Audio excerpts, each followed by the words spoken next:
Sekali lagi saya menyampaikan selamat malam kepada semua Bapak Ibu sekalian. Pada hari ketiga ini, kita bersama-sama memberi perhatian pada pokok pikiran yang saya akan kemukakan berikut ini. Bab 7, garis besar filsafat klasik. Karena ini kan pengantar ya. Kita sudah mempelajari mengenai arti asal-usul, fungsi, tugas, signifikansi, karakteristik filsafat. Nah, sekarang kita sejenak saja. Bapak Ibu jangan terlalu serius. Jangan terlalu serius. Ini ringan saja. Kita mempelajari selayang pandang atau outline filsafat klasik pada Prasokrates sampai Aristoteles. Nah, apakah ini penting untuk urusan dengan gereja? Bagi saya, sebagaimana yang saya utarakan tadi malam, tidak ada satupun yang tidak berkoneksitas. 2 bulan yang lalu saya baru menjadi editor in chief satu penerbitan buku Bunga Rampai. Ya, lalu subtitle buku tersebut itu ide saya yang kemudian diterima oleh tim mengenai connecting. Jadi dunia ini dapat berkoneksi satu dengan yang lain karena ada jaringan. Jaringan telepon, jaringan radio, jaringan televisi, jaringan parabola, jaringan handphone, jaringan internet. Dan semua jaringan, network, connecting. But sebelum ada kemajuan teknologi komunikasi dan informatika ini, kata connecting itu sudah ada sejak penciptaan. Bahwa segala sesuatu terkoneksi. Ya, terkoneksi. Tidak ada yang tidak terkoneksi. Ada yang terkoneksi langsung, dan ada yang tidak terkoneksi langsung. Nah, garis besar filsafat klasik. Apa koneksinya dengan gereja? Apa koneksinya dengan penyembahan? Apa koneksinya dengan khotbah? Ada koneksi. Tapi tentu tidak langsung. Namun, sebagaimana awal saya sampaikan, ini selain latihan cara berpikir filosofis, tapi juga kita mengetahui knowledge of philosophy. Ya, selayang pandang. Mari saya ajak kita memberi perhatian pada satu sketsa ini, satu gambar ini. Filsafat di dunia ini, Bapak-Ibu sekalian, filsafat di dunia ini, kita tahu bersama dimulai dari filsafat klasik atau Yunani kuno, classical philosophy. Pada abad 6 sebelum Kristus atau before Christ, sampai sekitar abad 6 juga setelah Christ. Dan mulanya Yunani kuno dikuasai oleh mitos-mitos dalam masyarakat Yunani, dikuasai oleh mitos, sehingga kepercayaan pada mitos-mitos itu mempengaruhi dalam penyelenggaraan negara, hubungan masyarakat, sosial, satu dan yang lain. Inilah. Namun kemudian datanglah namanya Sokrates yang menegaskan adanya kepastian kebenaran. Pada zaman sebelum Sokrates telah mendarah daging dalam kehidupan para pembelajar dan masyarakat mengenai mitos-mitos. Ya, dan juga khususnya ada sofisme, kaum sofis yang suka berdebat karena tidak ada kepastian. Namun Sokrates menyatakan sesungguhnya ada di absolute truth, kebenaran yang mutlak. Nah, dari dialah kemudian ke Plato, ke Aristoteles, dan seterusnya, filsafat disistematiskan, kemudian memengaruhi dunia di segala bidang. Ya, di Yunani sampai Persia dan seterusnya. mempengaruhinya, filsafat. Dan sudah berubah, tidak lagi berkenaan dengan mitos-mitos, melainkan dengan logos atau dengan logia, logia, teologia, ya, atau juga mitologia. Yang tadi mitos berubah menjadi logos, yaitu hikmat, yaitu firman, perkataan. Tidak lagi pada anggapan-anggapan, tapi pada kebenaran yang tertulis, kebenaran yang menyatakan diri, namanya logos. Itulah yang kita akan bahas ini. Kemudian pada abad ke-6 sampai abad 14 dikenal dengan abad pertengahan, the medieval ages. Dan pada abad ini, abad teologi dan filsafat. Dan abad ini filsafat disebut ansilah teologia atau sebagai pembantu pelayan teologi. Kemudian abad yang ke-14 sampai abad 15 dikenal dengan abad Renaissance.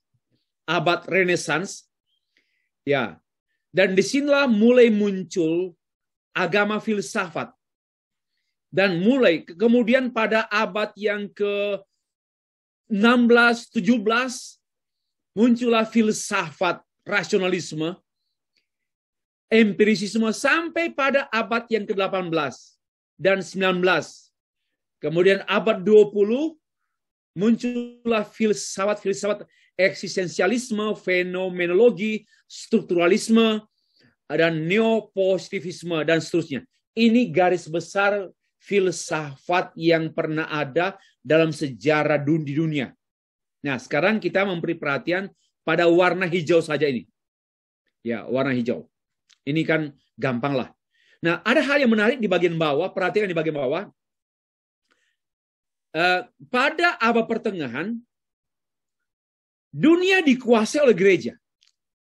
Ya, dunia dikuasai oleh gereja. Tetapi sayang, gereja dikuasai oleh filsafat. Nah, ini pikirkan, ini hasil renungan saya. Dunia dikuasai oleh gereja. Contoh dunia menguasai gereja, semua temuan-temuan para ilmuwan seperti Galileo Galilei, ya, Kopernikus, tentang ilmu, tentang sains harus diperiksa oleh gereja. Ia menentukan, misalnya gereja dulu berpendapat bumi ini datar, bukan bulat. Tapi Galileo Galilei mengatakan bahwa no, bumi ini bulat. Akhirnya Galileo Galilei dikucilkan. John Kepler juga. Banyak ilmuwan-ilmuwan yang kemudian dipenjarakan oleh gereja. Kenapa? Karena gereja mempunyai pengetahuan sendiri, ya, memiliki pengetahuan sendiri. Maka saya mau sampaikan bahwa gereja menguasai dunia pada sekitar ini, warna putih ini. Sekitar abad 7, 8, 9, 10, 11, 12, 13. Wow, lama sekali gereja menguasai dunia. Maka itu, tetapi sayangnya, gereja dikuasai oleh filsafat. Sehingga, ya, muncullah pandangan skolatisisme yang terlalu menjadikan filsafat menjawab pertanyaan-pertanyaan agama atau pertanyaan-pertanyaan teologis. Dan maka itu, selama 7 abad dunia ini tidak mengalami kemajuan yang berarti. Dunia tidak mengalami kemajuan yang berarti. 7 abad loh. Wow, 700 tahun. Dunia ini tidak maju cepat. Ya, kenapa? Karena dikendalikan oleh gereja. Lalu gereja dikendalikan oleh filsafat. Aristoteles khususnya. Ya, itu sedikit sejarah. Nah, kita kembali. Namun pada abad modern ini, lihat ini, lalu di bawah filsafat mulai muncul. Lalu sekitar abad 19 bangkitlah ilmu-ilmu atau sains, biologi, astronomi, matematika, fisika, kimia, sosiologi, antropologi, dan hukum. Sampai pada abad 20 dan 21 ini berkembang dengan ilmu-ilmu dengan komputer, informatika, pariwisata. Berkembangnya seperti itu. Bapak Ibu sekalian, dunia berkembang seperti ini sangat banyak dipengaruhi oleh filsafat dan oleh sains. Sangatlah menyedihkan pertanyaan saya, di mana pengaruh gereja pada dunia? Maka saya berkali-kali mengatakan demikian. Apalagi pada masa kini. Dunia lebih kuat memengaruhi gereja daripada gereja memengaruhi dunia. Itu pun buku yang saya tulis. Kenyataannya, gereja lebih besar dipengaruhi oleh dunia. Cara pikir dunia, budaya dunia, manajemen dunia, kepemimpinan dunia, menguasai gereja. Sehingga gereja pada umumnya disekularisasikan, menjadi sekuler. Sehingga hanya organisasi saja, ketat, profesional, tapi kehilangan garam dan terang dunia. Ini air mata kita, Bapak Ibu. Ini air mata kita. Karena dunia lebih kuat mempengaruhi gereja daripada sebaliknya. Gereja mempengaruhi dunia. Kenapa gereja menjadi tidak berdaya, tidak mempunyai power? Kenapa? Karena inilah bahaya terlalu mengedepankan organisasi. Bahaya besar terlalu ketat organisasi, lemah pengajaran. Ini bahaya. Lemah pengajaran, ketat organisasi. Akhirnya kehilangan. Dan yang fundamental, mendasar itu, gereja kehilangan Injil. Ya, khotbah-khotbah tidak lagi mengenai Injil. Lebih banyak tentang happiness, sukses, tema-tema yang disukai oleh manusia yang rakus. Bukan tema-tema yang disukai oleh manusia yang cinta Tuhan. Ini yang sedang terjadi. Tema-tema khotbah yang disukai oleh orang percaya yang bergaul karib dengan Tuhan. Tetapi di gereja-gereja pada masa kini menyukai tema-tema pembelajaran, tema-tema khotbah yang disukai oleh jemaat yang sangat ambisius, jadi kaya, jadi terkenal, termasuk anak-anak muda yang mau cepat jadi kaya. Ini dunia, bukan hanya Indonesia. Ya, ini tantangan yang kita hadapi sekarang. Nah, lanjut. Kita melangkah kepada pokok. Khususnya Yunani kuno.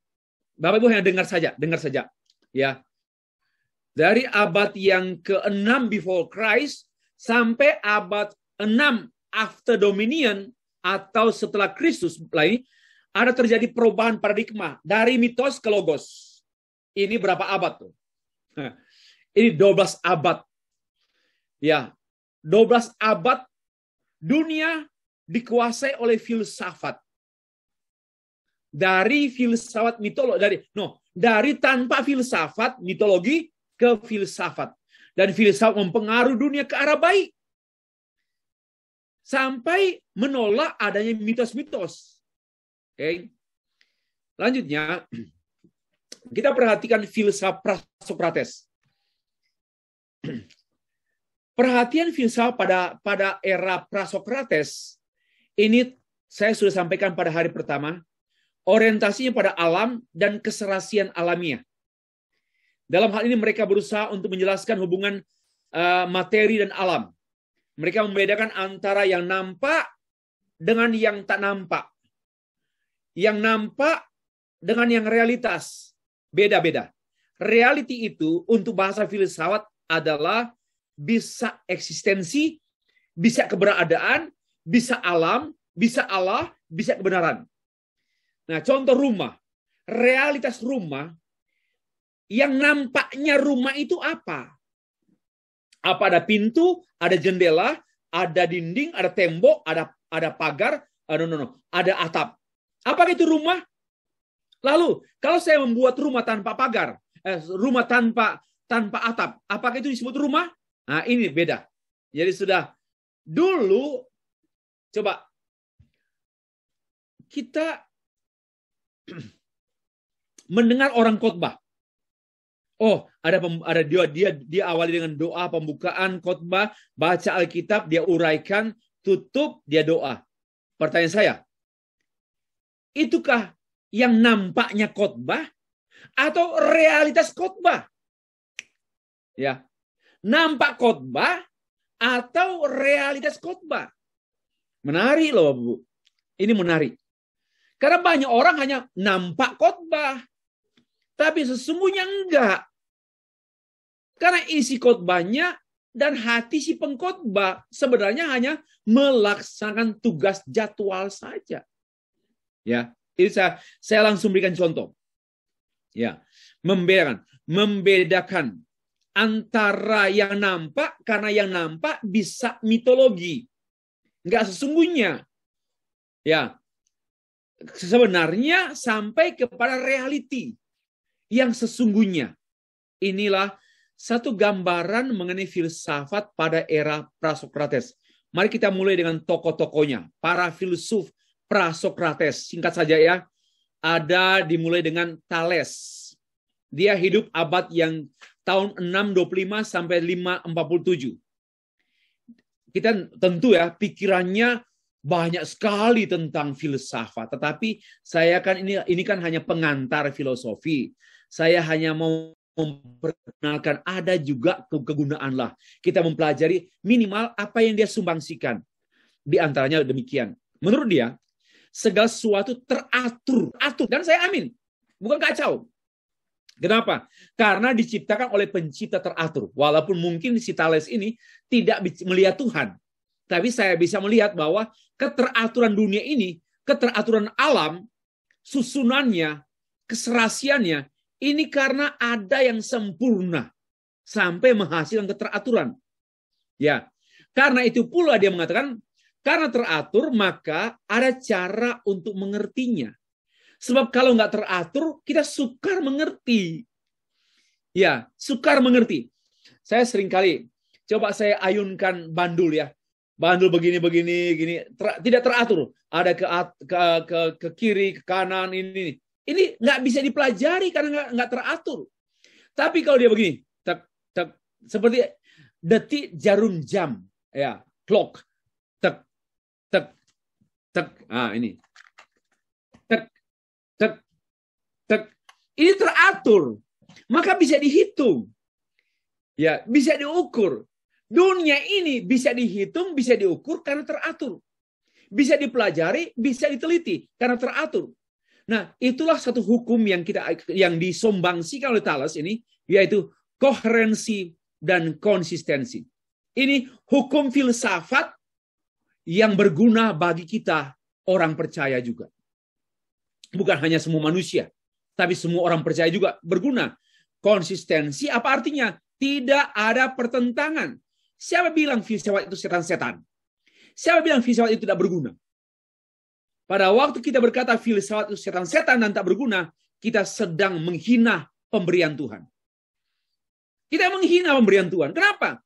Filsafat ini memberi sumbangsi kepada manusia, termasuk orang percaya.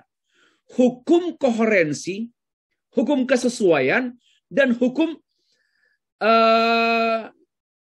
tidak ada kontradiksi. Nah, saya mengatakan demikian. Dengan bantuan filsafat ini, saya mengatakan bahwa seluruh 66 kitab Alkitab itu berkoherensi. Dan semuanya konsisten. Amin. Nah, jadi berarti, oke. Yang kedua, ada seorang namanya Anaximander. Saya mencari informasi tentang dia sulit. Saya temukan dia lahir tahun 545 before Christ.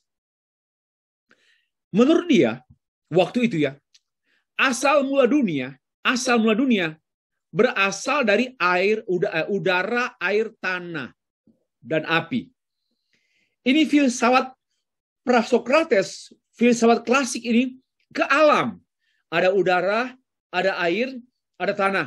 Maka muncullah makhluk-makhluk yang lain. Ini kata dia. Saya tidak mengatakan, wah ini sesat. Enggak. Dia ini berbicara tanpa Alkitab. Dia berpendapat seperti ini, belum ada Alkitab. Ya. Jadi wajar dong dia berpendapat seperti itu. Nah, sekarang sudah ada Alkitab, apalagi orang Kristen, sudah ada Alkitab, lalu berkata, dunia ini tidak diciptakan, tetapi merupakan hasil daripada pecahan-pecahan apa. Atau ada teori asal-usul bumi. Ya, itu kan tidak benar. Tapi bagaimanapun, saya hargai dia waktu itu tanpa Alkitab, dia berpikir. Ya, dia berpikir tentang asal-usul dunia ini.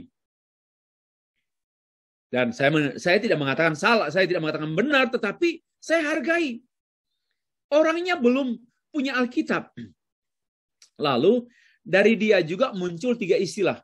Monistik, dualistik, pluralistik. Monistik artinya segala sesuatu berasal dari satu. Dualistik artinya dalam dunia ini segala sesuatu terdiri dari dua. Ya. Lalu yang pluralistik, segala sesuatu terdiri dari majemuk, banyak. More than two.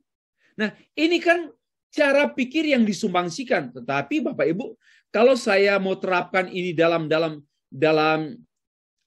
pengetahuan masa kini, berarti sekali. Berarti sekali. Saya boleh mengatakan demikian, bahwa Allah menciptakan dunia ini sekali. Sumbernya satu, monistik. Sumbernya satu, monistik. Lalu ada hukum alam dan hukum Allah, dualistik. Ini saya gunakan ya, saya terapkan.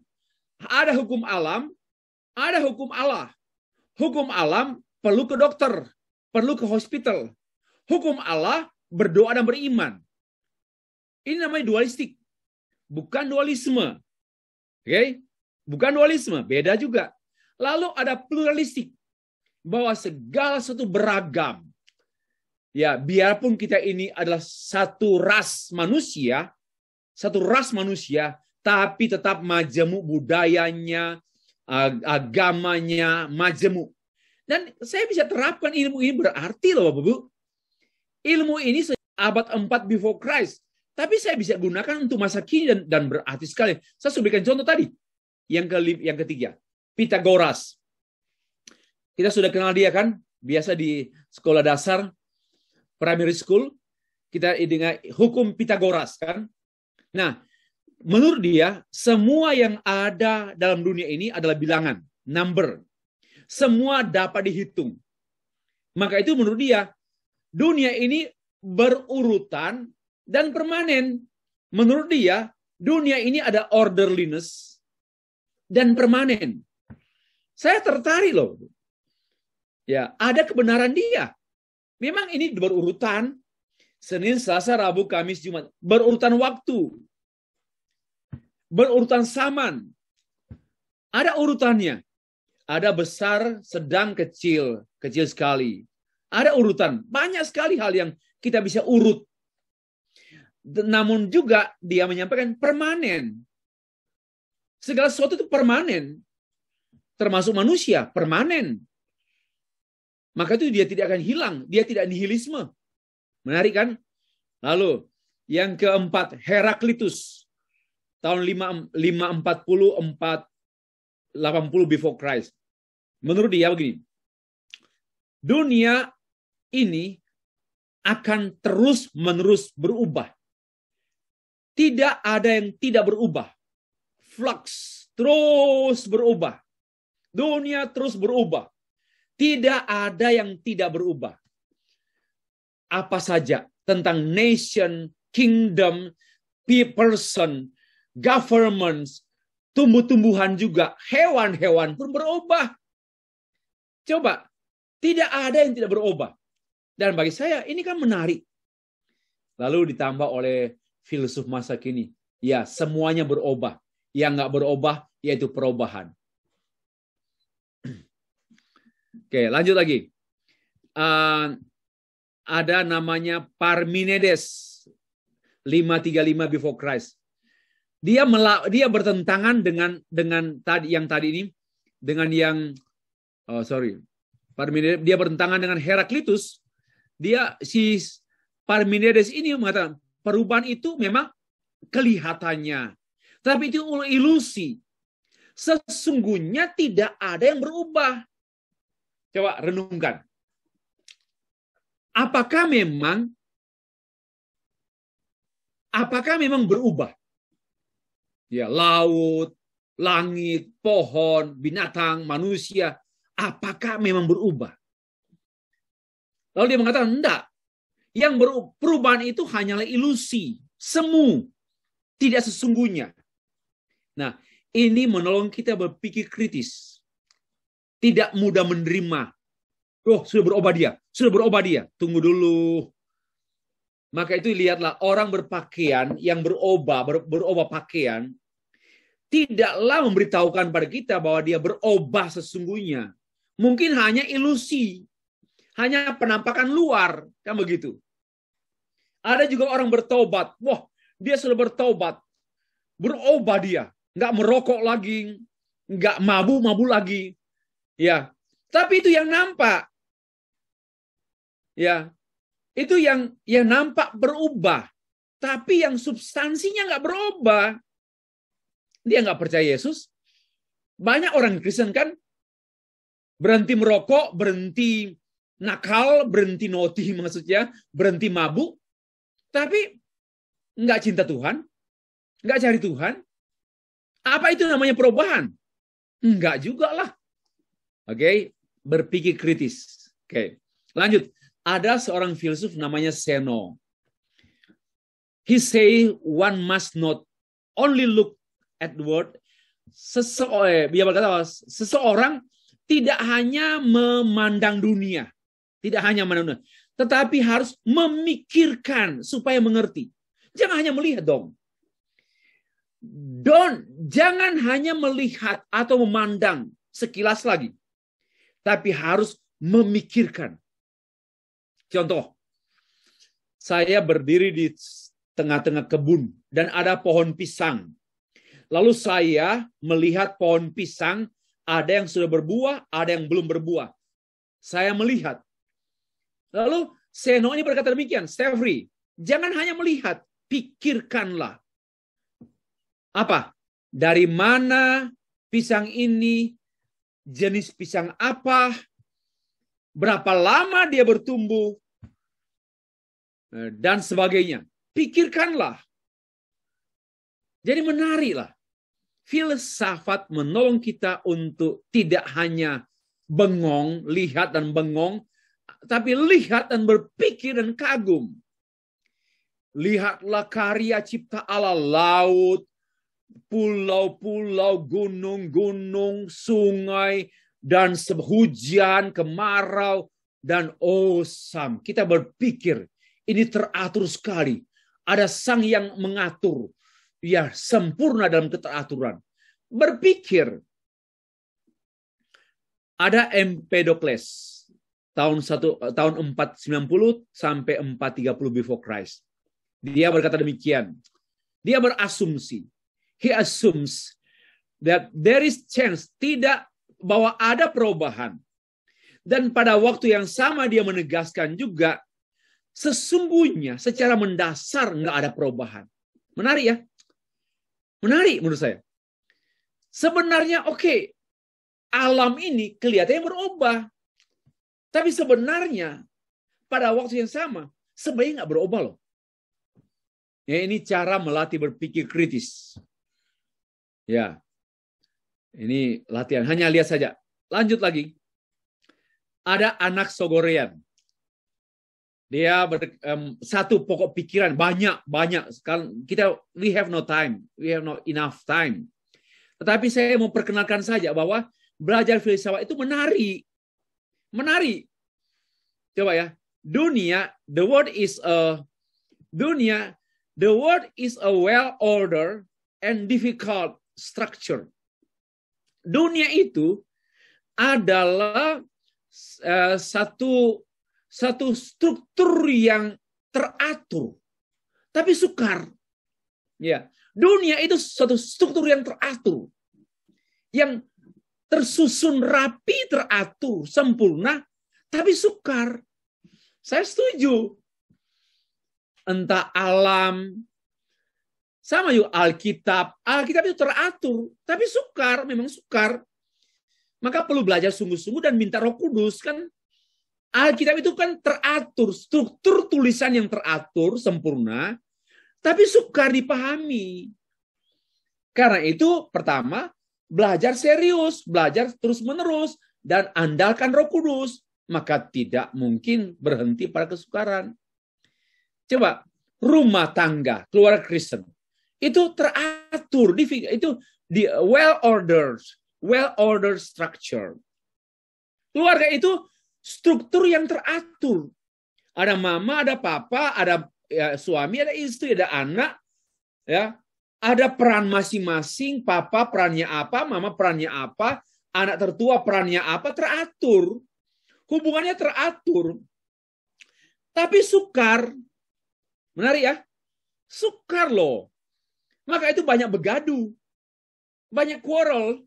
Karena sukar saling memahami. Ya, itulah. Saya bisa terapkan di dalam hal ini. Oke, inilah. Lalu, tadi semua saya sekitar, masih banyak ya, tapi setidaknya 8 lah contoh filsuf Prasokrates. Dan saya hanya mencuplik butir-butir mutiara yang disumbangsikan oleh mereka untuk dipikirkan. Sekarang kita ke seorang filsuf namanya Sokrates. Tadi Prasokrates. Ini person. Filsuf Sokrates, dia hidup tahun 470 sampai 399. Termasuk panjang umur lah dia. Before Christ. Ya.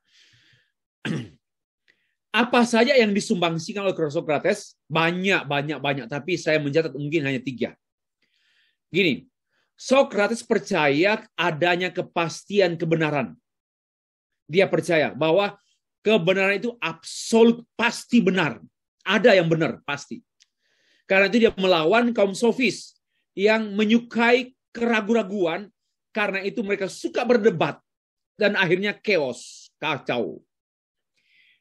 Yang kedua, Sokrates dikenal dengan metode berpikir. Saya tadi malam atau 2 malam yang lalu saya mengatakan bahwa Sokrates adalah seorang yang juga memberikan sumbangsi bagi dunia pendidikan dengan teorinya bertanya, bukan teori, dengan metode bertanya. Bertanya dialektikal dan bertanya dialogis. Dia bertanya. Karena bagi dia, dengan bertanya orang berpikir. Ya, by doing question, everyone thinks. Setiap orang berpikir. Dan ini memang begitu. Nah, juga dalam perkuliahan, kalau kita sering bertanya, kita berpikir. Ada yang pertanyaan yang diungkapkan secara verbal, ada yang dipertanyakan oleh sendiri masing-masing Bapak Ibu yang tidak diungkapkan kepada lecturers atau kepada profesor atau kepada guru, cegu. Tapi dia bertanya lalu dia cari sendiri jawabannya di Google atau di orang lain. Tapi memang bagaimanapun Sokrates dikenal dengan metode bertanya, inquiry dalam penyelidikan. Nah, juga Sokrates dikenal dengan 3 istilah, konsep, mind, and esensi. Konsep, pikiran, berpikir, dan pikiran dan esensi. Gini. Saya ambil idenya Sokrates. Keindahan tidak pernah hilang. Sekalipun bunga mawar indah dan terlayu. Ya, ini satu gambaran. Bunga mawar itu beautiful. The rose is beautiful. Tetapi bagi orang yang tidak berfilsafat, pada waktu bunga mawar ini kena panas matahari, lalu kemudian dia terluka pokoknya, pangkalnya, akhirnya dia mulai mengering, maka keindahannya pun hilang. The rose faded. The rose was faded. Nah, layu dan keindahannya hilang. Tapi filsuf berkata, no. Keindahan tidak pernah hilang. Sekalipun bunga mawar layu dan hilang. Kenapa? Karena keindahan itu tidak bergantung pada bunga tersebut, melainkan tergantung pada pemikiran saya tentang keindahan. Nah, ini pun kita bisa terapkan dalam berteologi. Ya. Sekalipun Tuhan itu baik. God is good all the time. Ya. God is good all the time. Atau God is beautiful all the time. Sekalipun Tuhan mengizinkan kita masuk dalam pencobaan. Bukan berarti Tuhan jahat. Ya. Dia tetap baik karena kebaikan Tuhan tidak berubah. Ya, kenapa? Tidak berubah. Kenapa? Karena dia adalah Allah yang tidak berubah. Dan saya pun mengakui ketidakberubahan Tuhan. Sehingga sikap saya kepada Allah yang mengizinkan saya dalam pencobaan, saya pun tidak berubah sikap pada Tuhan Yesus Kristus. Ini loh menarik sekali. Jadi kita bisa terapkan secara sesuai patut dalam berteologi. Ini sumbangsi Sokrates. Masih banyak lagi. Tapi ini kutipan-kutipan saja. Lalu yang kedua, muridnya Plato.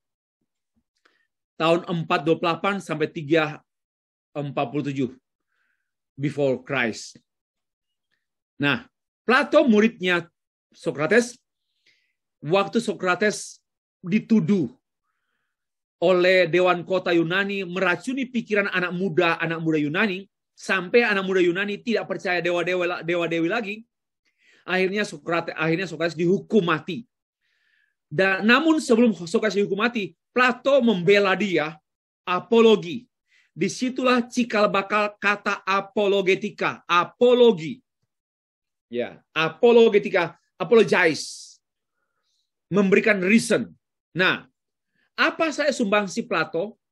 Plato mensistemkan filsafat. Filsafat yang belum tersistem selama ini, dia sistemkan sehingga mudah dipelajari. Bagi dia ada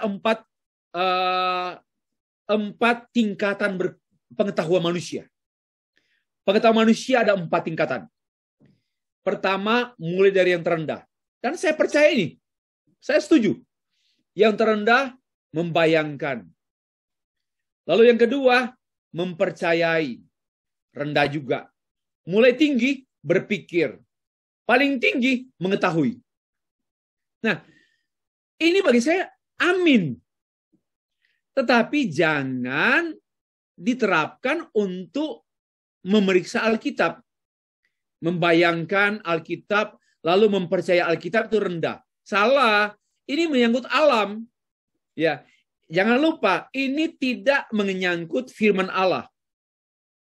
Tetapi pengetahuan ini berkenaan pengetahuan alamiah. Ya, karena ini filsafat alam. Berkenaan dengan nature. Jadi, memang betul, kalau kita sering membayangkan sesuatu, ya rendah. Karena tidak pasti benar. Subjektif juga. Lalu mempercayainya. Masa mempercayai yang dibayangkan? Ya, yang dibayangkan, ini ya, saya membayangkan tahun depan saya menerima 5.000 US dollar. Saya membayangkan saya terima 5.000 US dollar. Saya membayangkan. Lalu saya mempercayai saya sudah punya 5.000 US dollar. Ini kan tidak benar. Nah, tetapi kalau diterapkan dalam hal yang alam, misalnya saya membayangkan seperti apa pohon yang nanti tumbuh dari biji yang saya tanam ini. Oke, lalu saya tanam biji. Dan membayangkan ini membuat saya mempercayai ada pohon yang nanti tumbuh dari biji ini. A seed. And when I plant, and saya membayang, imagine, oh, akan ada pohon, ya, dari biji ini, dan saya percaya akan ada pohon. Maka saya berpikir untuk tanam pohon dan kemudian tahu bahwa ada pohon dari biji. Jadi untuk hal seperti ini wajar. Tapi jangan diterapkan dalam berteologi. Saya bayangkan ada Allah. Karena saya membayangkan Allah ada, saya percaya Allah ada. Ini ngawur. Ini salah sekali. Jadi sebenarnya filsafat dengan teologi tidak pernah berbenturan. Asal kita tidak salah menerapkan. Oke, ini 4 tingkatan. Dan saya percaya tingkatan tertinggi dalam pengetahuan yaitu mengetahui. Somebody knows. I know. Ya, before saya pertama membayangkan dulu. Lalu kemudian mempercayai apa yang saya bayangkan. Lalu saya memikirkan sampai mengetahui. Nah, ini bisa diterapkan untuk ilmu-ilmu eksakta, sosial, alam. Tapi untuk teologi tidak sesuai. Sumbangan Plato yang berikut juga, menurut dia, bentuk tidak berubah. Karena dia non-materi. Sedangkan yang berubah itu adalah objek yang terlihat. Jadi bagi saya ada kebenaran ya. Yang terlihat ini berubah. Tetapi ada berasal dari satu sumber. Pertama, yang tak berubah. Maka saya berpikir secara filosofis tentang teologi. Hanya yang tidak berubah yang patut disebut Allah. Yang berubah tidak patut disebut Allah. Semua yang namanya berubah, Stefir berubah, dunia berubah, tidak patut disebut Allah. Yang tidak berubah adalah Allah. Dan memang Alkitab menegaskan, Allah tidak berubah dahulu, sekarang, dan selamanya. Ini kan menarik kita menggunakan cara pikir filsafat dikaitkan dengan teologi ya. Kalau saya bincang-bincang hal ini kepada orang yang tak seiman atau tidak seagama, aman. Bapak percaya ya bahwa segala sesuatu berubah? Laut, jumlah air, volume air berubah. Semua banyak hal berubah. Bukan banyak, semua hal berubah. Kenapa? Karena temporal. Kenapa? Karena ciptaan. Kalau semua berubah, berarti satu yang, yaitu sumber dari segala yang berubah.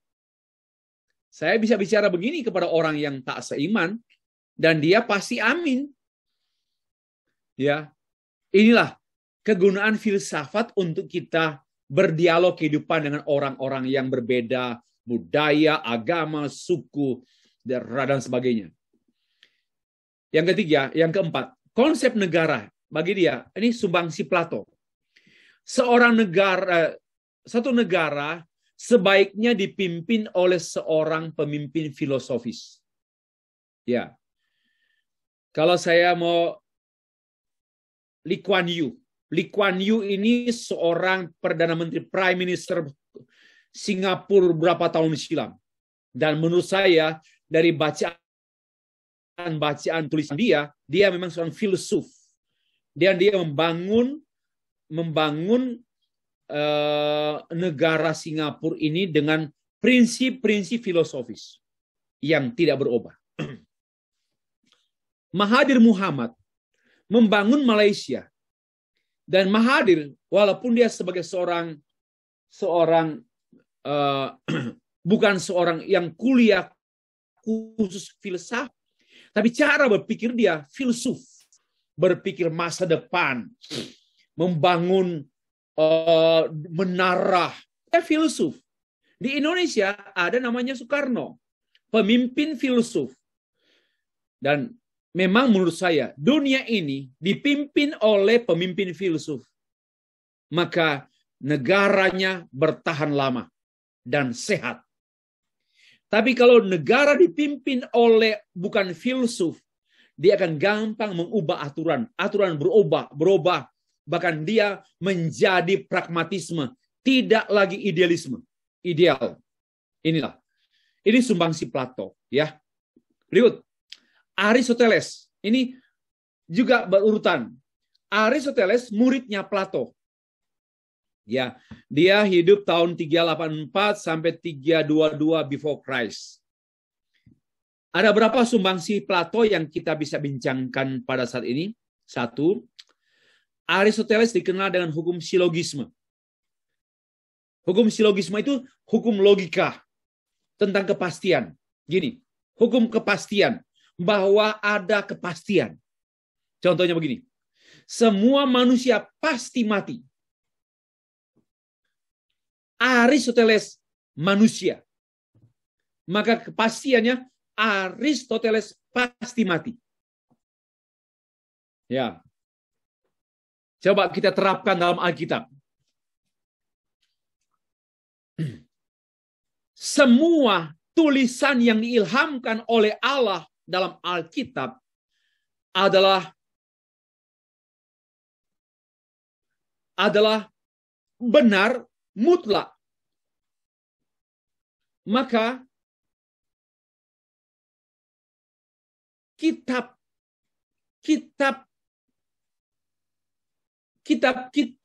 yang tidak ada sebutan Allah, ya, kitab yang tidak ada sebutan Allah, itu pun adalah benar. Ya, itu pun adalah benar. Yesus Kristus adalah Allah. Begini. Apa yang Yesus Kristus firmankan adalah benar. Seluruh kitab suci adalah firman Allah, benar. Yang Yesus khotbah Yesus di bukit, Matius 4, Matius 5 adalah benar. Ya. Maka Yesus adalah benar. Ya, itu contoh-contoh hukum silogisme. Bisa diterapkan dalam teologi. Hanya ini diterapkan oleh orang yang sudah belajar teologi. Kalau nggak belajar teologi, jangan coba-coba jadi kacau. Ya, jangan coba-coba, harus belajar. Oke. Segala sesuatu karena ada 4 sebab menurut filsuf Aristoteles. Ada sebab formal, apa itu? Ditentukan. Ada sebab material, dilahirkan. Ada sebab efisiensi, karena memang dirancang, dibuat. Lalu ada sebab akhir, dibuat untuk tujuan. Jadi, dan saya setuju semua ini. Kalau diterapkan dalam teologi, coba dunia ini, peristiwa apapun dalam dunia ini termasuk saya ada dalam dunia, karena ada sebab. Yang pertama sebab formal. Saya ditentukan oleh Allah hadir dalam dunia. Ya. Dan saya dilahirkan. Ya, namanya sebab material. Saya dilahirkan oleh mama papa saya. Lalu efisiensinya dibuat apa? Dibuat oleh oleh apa? oleh mama papa saya dan oleh Tuhanku. Dan saya harus ada untuk tujuan akhirku. Bapak Ibu, memikirkan ini sangat filosofis dan sangat teologis. Ini sangat sesuai dengan Alkitab dan sangat sesuai dengan filsafat. Mari kita hidup karena kita ada tujuan akhir. Mari kita hidup karena kita dibuat hidup oleh Tuhan. Mari kita hidup ya karena kita memang dilahirkan oleh Tuhan melalui orang tua kita. Karena kita memang ditentukan sebelum orang tua kita ada. Ini sama dengan Efesus pasal 1. Ya, menarik. Nah, sumbangsi Aristoteles yang berikut lagi. Aristoteles menegaskan tentang different but equal. Berbeda tapi setara. Inilah hak-hak manusia dalam masyarakat. We are different one and another, but we are equal. Ini prinsip politis juga. Prinsip hak asasi manusia. Ya, lalu dia tambahkan, kita semua pasti berada dalam hukum memimpin dan dipimpin. Kenapa? Karena ada hak dan kewajiban. Satu sisi saya pemimpin, satu sisi saya dipimpin. Orang tua kan pemimpin, tapi orang tua juga dipimpin oleh pimpinan masyarakat, oleh negara. Negara juga dipimpin, biarpun dia raja, sultan, presiden, dia pun dipimpin. Ya, bukan tanpa dipimpin. Ada minimal ada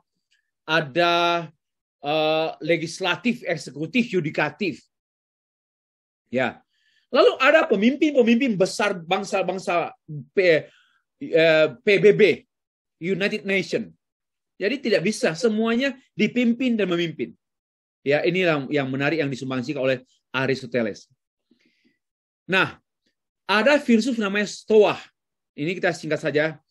Stoicisme. Stoa ini filsafat yang Yunani ya, yang mempelajari wisdom, kebijaksanaan, dan ada sekolah wisdom. Stoa termasuk beberapa filsuf klasik, Yunani klasik. Kaum Stoa menempatkan ketenangan batin, peace of mind, dan bukan pada hal-hal eksternal. Ini sama dengan bersemedi, sama dengan yoga, ini mirip. Tapi waktu itu mereka sangat menekankan ketenangan batin. Ya, bukan pada faktor luar. Mereka tidak mau dipengaruhi oleh faktor luar, tapi mereka lebih banyak mempengaruhi faktor dari dalam. Ini dari Stoa. Maka mereka mengalami ketenangan, kesenangan, not because of ada faktor makan enak, menyaksikan view pemandangan yang bagus, bukan. Tapi dari ketenangan batin. Ini Stoicisme. Ada 4 kebijakan utama menurut Stoicisme. Yang pertama wisdom, 2 justice, 3 courage, 4 temperance. Temperance itu bukan temperatur. Temperamen. Ya, temperamen sebenarnya itu. Dalam bahasa Indonesia temperamen. Temperance. Wisdom, justice, courage, temperance. Apa artinya? Kita menjadi bijaksana, bijaksana kalau kita wisdom, yaitu mampu mengambil keputusan terbaik di situasi sulit apapun. Itu wisdom. Dalam situasi yang sangat sulit, saya mengambil keputusan yang sesuai. Ya, ini namanya wisdom. Yang kedua, justice. Memperlakukan orang lain dengan adil dan jujur. Itulah kebijakan dan kebajikan. Yang ketiga, courage. Itu encouragement. Itu keberanian. Courage. Keberanian berpegangan pada kebenaran dan berbuat benar. Pegang sungguh-sungguh. Ini filsafat. Memegang sungguh-sungguh. Berani pegang kebenaran. Dan berani berbuat kebenaran. sekalipun di tengah-tengah ketidakbenaran. Lalu yang ketiga, namanya bijaksana, bijak, wisdom, yaitu mampu hidup disiplin. Disiplin keuangan, disiplin kesehatan, disiplin bicara, disiplin olahraga, disiplin makan. Ini orang-orang bijaksana itu. Disiplin makan, disiplin bicara, disiplin doa, disiplin khotbah, disiplin olahraga. Ya, itu. Lalu kesederhanaan, kepantasan, kontrol diri, kontrol nafsu, kontrol emosi. Inilah kebijaksanaan. Orang yang bijaksana itu mengontrol diri, mengontrol nafsu, termasuk mengontrol nafsu seksual, mengontrol nafsu makan, jangan rakus, mengontrol nafsu mata, jangan lihat yang cabul-cabul, mengontrol nafsu, mengontrol emosi, temperamen, kontrol, itu namanya kebijakan dan kebajikan, wisdom. Dan itulah orang-orang filosofis. Ya, menurut Stoa. Oke, yang terakhir, filsafat Epikurean. Seorang namanya filsuf Epikurean, muncullah Epikureanisme. Nah, dia hidup tahun 341 sampai 270 before Christ. Ada sejumlah pikiran yang perlu kita highlight dari dia. Satu, tujuan akhir kehidupan manusia adalah pleasure, kesenangan. Tujuan akhir. Nah, ini memang bisa berdampak negatif. Tapi bisa positif juga. Kalau salah mengerti. Ya, pleasure itu tujuan akhir. Inilah sesuatu yang menurut saya tidak Kristiani, yaitu biarpun menderita, bersemedi, menyiksa diri, yang penting tujuan akhirnya saya berbahagia. Itu sama dengan petapa-petapa, orang-orang yang bertapa, menahan diri tidak makan, haus, menahan diri untuk tidak terlibat dalam dunia, dengan tujuan akhir menurut dia pleasure, kesenangan. Nah, ini menurut saya tidak sesuai dengan iman Kristen. Ya. Tetapi ada sisi kebenaran. Ya, sama dengan prinsip berakit-rakit ke hulu, berenang-renang ke tepian. Bersakit-sakit dahulu, bersenang-senang kemudian. Kan ada sisi kebenaran kan? Ayo nabung dulu. Simpan uang, ayo kerja keras dulu, belajar sungguh-sungguh lagi. Nanti kita akan menikmati hasilnya. Jadi ada sisi kebenaran, tapi juga ada sisi bahaya. Oke. Ada 3 jenis kesenangan. Ada kesenangan yang alami dan harus. Alami ya. Alami, misalnya makan. Menurut saya, alami itu, makan itu alamiah, dan harus makan, jam makan, dinner, lunch, breakfast. Ya harus makan dan alami, tuntutan alami. Ini namanya ini yang kedua, atau ya, yang kedua, ada alami, tapi nggak harus. Ada alami, tapi nggak harus. Contoh. Yang alami itu bisa medicine ya, obat-obat. Kita mengkonsumsi obat secara alami, tapi nggak harus, Ya, yang ini kan kalau alami ini bisa, ini tidak bisa dibantah, tidak bisa disangkal, ya, bisa dan bisa menahan diri, bisa menahan diri. Ini namanya tidak harus. Misalnya begini, saya mendapat harta warisan dari orang tua saya, dibagilah kami anak-anak. Saya menerima, tapi saya juga bisa tidak terima. Tidak apa-apa, tidak apa-apa. Saya nggak dapat warisan pun, tidak apa-apa, tidak harus. Oke? Ini contoh, tidak harus. Oke. Yang ketiga, tidak alamiah, tidak harus. Wah, ini sama dengan terlalu menyiksa diri.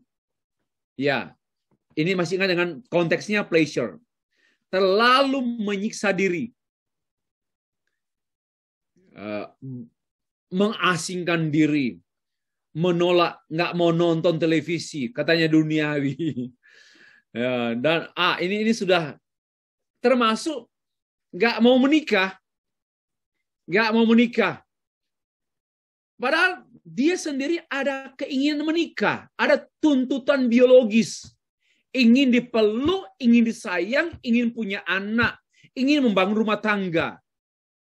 Ada keperluan biologis.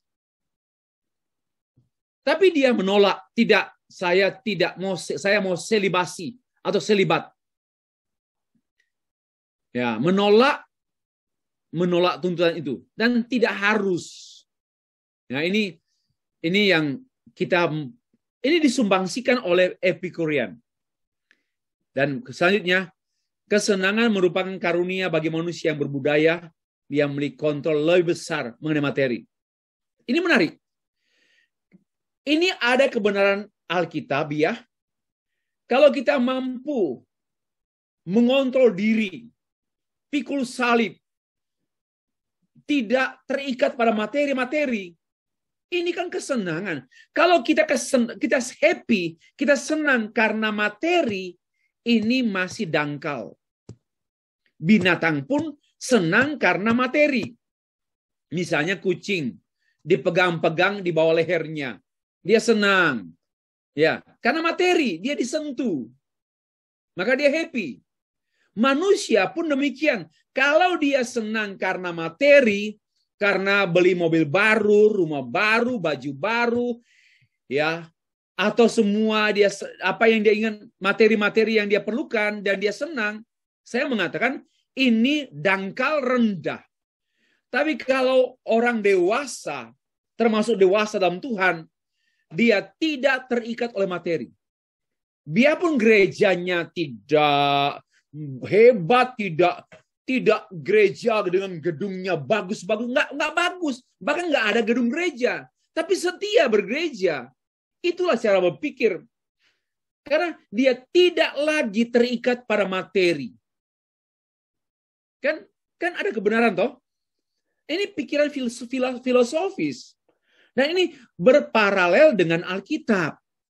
Kita makin sebagai murid Kristus, mengikut Kristus, menyangkal diri, termasuk menyangkal keinginan-keinginan mata, keinginan-keinginan daging, keinginan-keinginan berkuasa, keinginan-keinginan atas materi-materi sedap enak. Kita demi apa? Demi Kristus. Demi saya bertumbuh dalam iman. Demi saya melayani Tuhan. Saya menyangkal diri. Kita memang harus menyangkal diri. Ya. Supaya katakanlah kita menyangkal diri dalam hal apa? Keinginan daging, dalam hal seksual. Apalagi hamba Tuhan. Jangan ke Malaysia punya pacar. Ke Medan punya pacar. Ya. Ke Jombang punya pacar. Ini kan liar bagi saya. Pertama ini mengindikasikan tidak menguasai diri. Tidak jadi saluran berkat, jadi batu sandungan. Termasuk juga sikap kita di tengah-tengah lingkungan. Ya, cara bicara kita perlu dikontrol. Untuk apa? Demi Tuhan dipermuliakan. Supaya orang tidak membuang kita. Stay free loh. Khotbahnya bagus. Tetapi cara hidupnya nggak benar. Teriak-teriak. Kan nggak enak ya? Tidak enak. Tidak enak. Itu jadi batu sandungan. Kontrol diri. Oke. Penutup. Kemajuan dan ketahanan dunia ini sejak abad 1 sampai abad 1 sangat banyak dipengaruhi oleh para filsuf. Khususnya filsuf utama, yaitu Socrates, Plato, Aristoteles. Mereka termasuk filsuf-filsuf yang meletakkan dasar bagi pendidikan dunia. Akarnya minimal tiga filsuf ini. Jadi kita tidak bisa membantah. Walaupun kita sekarang tidak mempunyai hubungan langsung dengan Plato, dengan Socrates, dengan Aristoteles, kita tidak punya hubungan langsung. Tapi banyak kontribusi ide, gagasan mereka bertiga yang masih ada pada kita, yang tidak kita ketahui. Yang kita terima sejak sekolah di primary school, secondary school, dan sampai ke high school. Ya. Hampir tidak ditemukan disiplin ilmu apapun di dunia ini tanpa berakar atau tanpa dipengaruhi oleh pemikiran filosofis para filsuf. Nggak ada. Mau ekonomi ada filsafat. Mau hukum ada filsafat. Mau arsitektur ada filsafat. Pertanian ada filsafat. Perikanan ada filsafat. Pendidikan ada filsafat. Jadi tidak mungkin kita lepas dari filsafat. Ya. Dan memang idealisme hidup itu karena filsafat. Filsafat membuat kita hidup ideal dalam dunia. Tidak gampang berubah, tidak gampang terbawa arus, berpendirian yang kokoh, tidak mudah berubah. Oke, demikianlah materi saya. Tuhan memberkati Bapak Ibu sekalian.